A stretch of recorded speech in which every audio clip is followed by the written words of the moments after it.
Sir, आपका news 18 में बहुत-बहुत स्वागत है। नमस्कार। राम मंदिर 1992 6 दिसंबर का हुआ था, जब वो ढांचा गिराया गया बाबरी मस्जिद का। और साल 2024 जब श्री राम स्वयं उस नए मंदिर उस विवादित जगह पे विराजमान, और आप उस समय भी वहाँ पे साक्षात मौजूद। अभी 2024 में राम विराजमान किया। इन सालों के बीच में क्या संघर्ष की कहानी? राम जन्मभूमि आंदोलन का संघर्ष तो वैसे 500 साल पुराना है, मगर 1990 में एक बहुत बड़ा जन आंदोलन खड़ा हुआ। मुलायम सिंह की सरकार थी। मुलायम सिंह ने पूरे देश के हिंदुओं को चुनौती दे दी थी कि मैं अयोध्या में परिंदे को भी पर मारने नहीं दूंगा।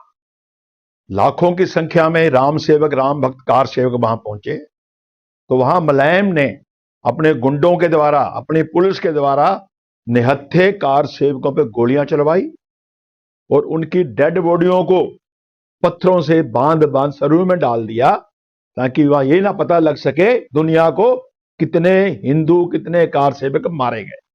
वो दृश्य अपनी आंखों से देखा था।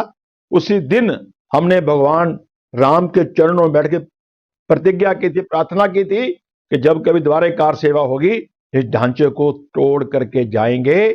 और उस प्रभु राम के आशीर्वाद से 6 दिसंबर 1992 को हम वहां पर गए, उस ढांचे को नेस्तनाबूद किया। और वहां पर जो ढांचा था, जहां बना हुआ, वो जमीन बिल्कुल ऐसे हो गई थी जहां पर कुछ कभी हो ही ना। मिट्टी तक उठा के ले गए थे कार सेवक, और हम तो डायनामाइट लेके गए थे, क्योंकि हमने प्रतिज्ञा कर रखी थी इसे तोड़ना है, खत्म करना है।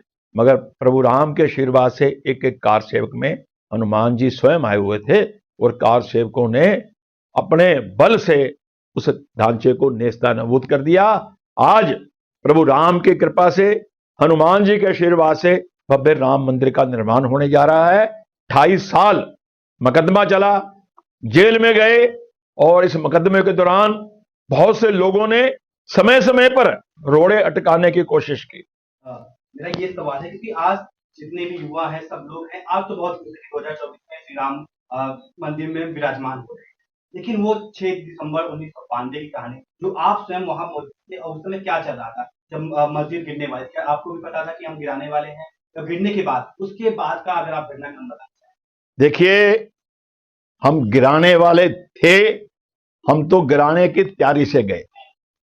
अगर आप सच पूछे तो हम तो डायनामाइट लेकर के गए, इसको गिराना ही है। क्योंकि 90 में जो हमारे कार सेवक नेता मारे गए थे, गोलियों से भुने गए थे, वो मंजर, वो दृश्य अपनी आंखों से देखा था। वो पीड़ा थी, वो गुस्सा था, नौजवानों में, देश के लोगों में वो रोष था कि ढांचा टूटना चाहिए। वो ढांचा टूटा, और उस वक्त ऐसा लग रहा था कि स्वयं हनुमान जी वहां पर आकर के एक एक कार सेवक में विद्यमान है। हम देख रहे थे हमारे सामने 100 लोग चढ़ रहे हैं, 50 गिर रहे हैं, नए 100 चढ़ रहे हैं, फिर 50 गिर रहे हैं।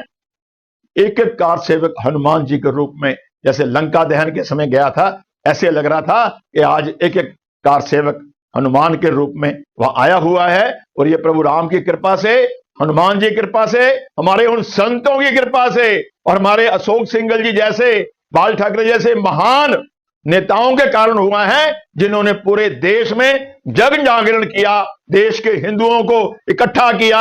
जिस हिंदू का खून ना खोले, खून नहीं वो पानी है, जन्मभूमि के काम ना आए वो बेकार जवानी है, बच्चा बच्चा राम का, जन्मभूमि के काम का, ऐसे ऐसे स्लोगन उस वक्त कहे जाते थे। और जब 92 में हम गए कार सेवा के लिए, एक मैसेज घूम रहा था कि इस बार जो कार सेवा होगी, वो 2 मुट्ठी रेत, 1 लोटा जल सरयू से आएगा, एक राम चौंतरा है, उसके हम लोग मालिश करेंगे। इसको लेकर के हमारे नौजवानों में बड़ा रोष था। जैसे ही मैंने बात सुनी, मेरी जीवा पे साक्षात मां सरस्वती आगे बैठ गई। एक वाक्य निकला कि गंगा की धार को मोड़ देंगे, ढांचे को तोड़ देंगे। इस वाक्य के साथ हमने पूरी अयोध्या नगरी में परिक्रमा कर दी। जितना भी नौजवान था, यूथ था, जो भी योद्धा आया हुआ था, वो सारे के सारे हिंदू थे। सबके मनों में इस बात का भाव था कि मुलायम ने हमारे निहत्थेकार सेवकों को जो मारा है उसका बदला एक ही है, ये ढांचा टूटना चाहिए। तो वो राम जी कृपा से वो ढांचा टूटा और आज 92 के बाद कई बार लेफ्टिनेंट कमीशन में गए, सीबीआई ने अरेस्ट किया, जेल में गए। हमने सीबीआई को भी कह दिया था कि ढांचा हमने तोड़ा है, और तो और लखनऊ कोर्ट में भी हमने बोल दिया था खड़े होकर के कि ढांचा हमने तोड़ा है। इस ढांचा तोड़ने के कारण से अगर फांसी भी होती है, हम तो फांसी को भी तैयार थे। तो हमें लगता था अगर राम के काज करते हुए फांसी भी आ जाती है तो हम तो राम के चरणों में साथ साथ पहुंच जाएंगे। जी, उसके बाद जब आप सीबीआई की जांच हुई, आप जेल भी गए, उसके बाद 1992 और 2024 अब राम मंदिर बन रहा है, उसमें और कौन बड़े बड़े नेता शामिल थे? देखिए, हमारे माननीय अशोक सिंघल जी, जिन्होंने पूरे देश को जन जागरण किया, गांव गांव घूम करके। हमारे दिल्ली में बीएल शर्मा प्रेम जी होते थे, जो बाद में हमारे क्षेत्र से सांसद भी रहे हैं, और रितंबरा जी, उमा भारती जी, उस वक्त शेषाद्री जी, और हमारे एक शिवसेना के सांसद थे मरेश्वर शावे। बाला साहब ठाकरे का आशीर्वाद शिवसेना के नेता के रूप में हमारे ऊपर था, और हमारे महंत वैद्यनाथ जी जो योगी जी के गुरु जी, ऐसे बहुत से महान संत हमारे साथी थे। दिल्ली से अमरनाथ गोयल जी थे जो मेरे साथ एक्यूज रहे हैं इस मामले में, और हमारे विनोद बस से हरियाणा से हमारे साथी थे, हरियाणा के प्रधान थे उस वक्त, वो भी थे। मतलब ऐसे पंजाब से भी हमारे लोग थे, दिल्ली के हमारे बहुत से ऐसे लोग थे जो उस वक्त हमारे साथ गए थे। कई लोग तो आज ये दुनिया छोड़ के जा चुके हैं, हमारे साथी भी जो इस पल के नहीं देख पाए। मगर मुझे लगता है कि हमारे ऊपर भगवान की विशेष कृपा है कि आज इस भव्य मंगल पल को हम जिएंगे और जी रहे हैं और देख रहे हैं। हम अपनी आने वाली युवा पीढ़ी को ये बताने का भी प्रयास कर रहे हैं कि कैसे हमारे पूर्वजों ने 500 साल का हिंदू समाज पे माथे पे लगा हुआ जो कलंक था उसको धोया, और आज देश का गौरव बढ़ रहा है। जी, मेरा आखिरी सवाल आपसे ये था कि आप से ही आपके जब बचपन में आपसे तभी को आपको राम मंदिर को लेकर कुछ जिज्ञासा थी कि हाँ वो विध्वंस जो है करना है हमें, या कब आया ये दिमाग में कि सनातनी कट्टर हिंदू वाला आपके अंदर? देखिए, बचपन से रामलीला में मैं हनुमान जी का पाठ करता था। कहीं ना कहीं हनुमान जी की कृपा, उनकी प्रेरणा बचपन से रही है, और जहां कहीं अन्याय होता है उसके खिलाफ खड़े होना है। हनुमान जी ने, राम जी ने जहां कहीं भी अन्याय था उसके खिलाफ खड़े होकर के लड़ाई लड़ी, राक्षसों का वध किया। और वही हम देखते हैं कि भगवान राम, राजा राम होते हुए 14 साल जंगलों में भटके, राक्षसों का उन्होंने जिस तरह से वध किया, अधर्म का नाश किया, धर्म की स्थापना के लिए ताउम्र वो लड़ते रहे। कहीं ना कहीं उनकी प्रेरणा, उनका भाव हमारे जीवन में आया है, और हमने तो हमेशा से, चाहे वो पंजाब का आतंकवाद रहा हो, वहां भी डट के लड़ाई लड़ी है।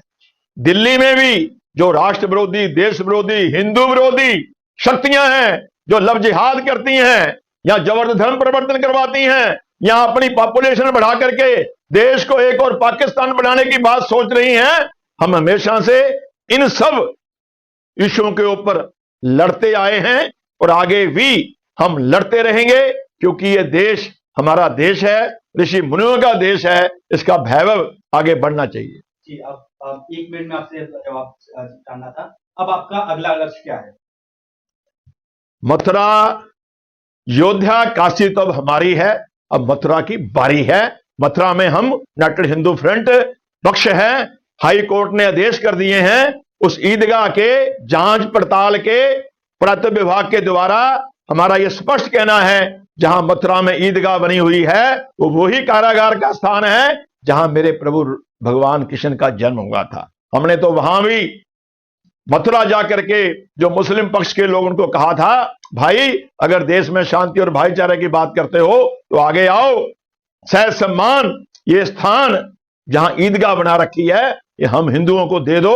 अगर आप राजी राजी मान जाते हो तो 1.5 गुना जमीन हम आपको ब्रिज राशि कोष के बाद खरीद के दे सकते हैं। अगर आप नहीं मानोगे तो मेरा नाम जय भगवान गोयल है। मैं वही जय भगवान गोयल हूं जिसने 6 दिसंबर 1992 को तुम्हारी बाबरी नौमा ढांचे को नेस्तनाबूद कर दिया था। जरूरत पड़ेगी तो ये काम हम कृष्ण जन्मभूमि मथुरा में भी कर सकते हैं। अगला लक्ष्य हमारा मथुरा है और भारत को तो हिंदू राष्ट्र बनाना है। बहुत बहुत धन्यवाद भगवान गोयल जी, आपका हमारे साथ ये साक्षात्कार। नमस्कार। जय श्री राम, जय श्री कृष्णा।